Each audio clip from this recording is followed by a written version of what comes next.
does happen.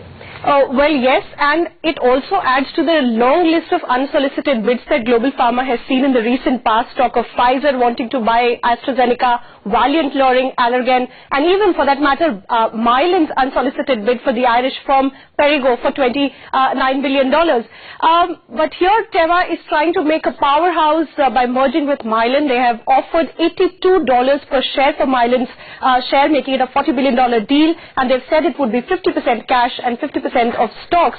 They in fact say that the deal could be closed by the year end, which means they're hoping that Mylan would sit across the table and talk to them and take this deal through. But that's really what we have to look forward to. But if this deal goes through, it will definitely make a generic powerhouse with Teva. Teva already being number one in the generic space, 9th largest as a global pharma company with $23 billion of revenue right now. But the combined entity with Mylan could see revenues going up to about $30 billion, over $30 billion, and a market cap exceeding $90 billion. So that would definitely be the crux of this deal. Also looking at positives coming in from Mylan as far as the injectable space is concerned, and a big push in the emerging markets as well as the US markets where Teva is already big and Mylan is expanding. So together they could push generic competition, and the gap between number one and number two in the generic space would become very wide. But all of this deliberation would happen only if the deal talks begin.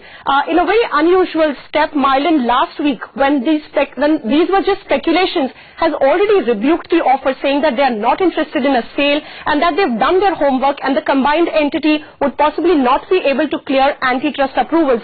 So Mylan, even before the deal came in as a paper and as a former unsolicited bid, they've already rebuked the bid. And secondly, they're themselves pushing through the unsolicited bid of Perrigo, which many pharma experts say was a way to ward off and fend off any unwanted suitors that Mylan was expecting could come through.